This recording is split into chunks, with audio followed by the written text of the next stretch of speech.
By Pichu can frontline here, find something. You have buyback back up for Monet on the gold.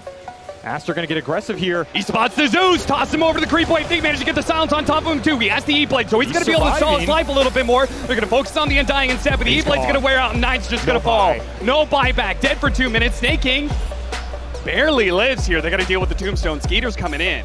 I think they want to play for their buybacks. See that? Minute and a half, all coming in. But they're not giving him the chance. No, they're not. They're going to be able to get the toss on Asaxa. That's going to be pretty big, but he does end up falling. Oh, 33, tried to charge after he used the Doom. Wanted to run down the heroes, couldn't quite get it. Hidden in the trees, Monet sussing him out right now. Asaxa blinking in, Boundless Strike. Oh, jumped into the trees before the toss back. He's going to turn around, but he's been silenced up. And XWY now blows it up, and now he's dead. 2 heroes dead with no buyback, and they spotted 33 in the trees. Fighting Satanic. Skeeter, no! The black hole to help finish him off, but Monet waving goodbye to Tundra as they're going to be heading to the airport. Aster will take Tundra out of the Lima Major. This man is definitely not shook.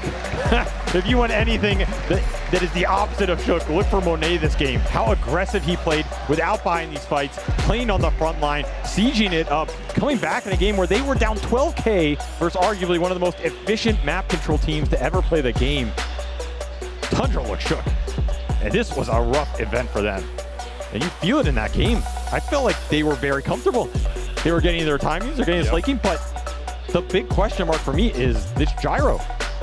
Where was that carry impact when you needed it? Because 33 did not itemize for this Ags Doom super high damage come in the fight with a Shiva's armor and you're running people down. He committed to support his other 2 cores, and the gyro was never able to pay it back. And Aster capitalized, man. That was not an easy game to come back in. No. They played it super well. They took the right fights, the right double damage runes. That certainly helps. I mean, they must have got 5 or 6 of them for XWY in these fights, and at very pivotal times. I go back to that fight where Soxa got baited on the river for the DD. He dies. They get it on XWY, and Roche spawns. I mean, that was such a pivotal time. Because that could have been Tundra continuing that momentum and closing out the game, and everybody would have said, oh, super one-sided game.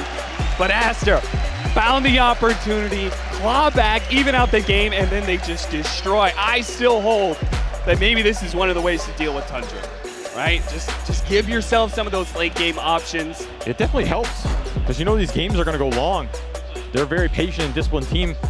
The flip side of that is they're not going to like 5-man rush your base early and push you down. So you have time to kind of come back here. And if you feel like you can always have to come back with spells or items, it's a direction to go. Pays off. Yeah. Man. No matter who was coming through this lower bracket game, like you were saying, I think there's some of the stronger teams. It is not a team you want to run into. No. Aster, especially after losing that first series, getting crushed so hard, I think this was a big boost for them. Not just being able to move on to the next round, but it feels like they're learning and they may gain some momentum in this lower bracket.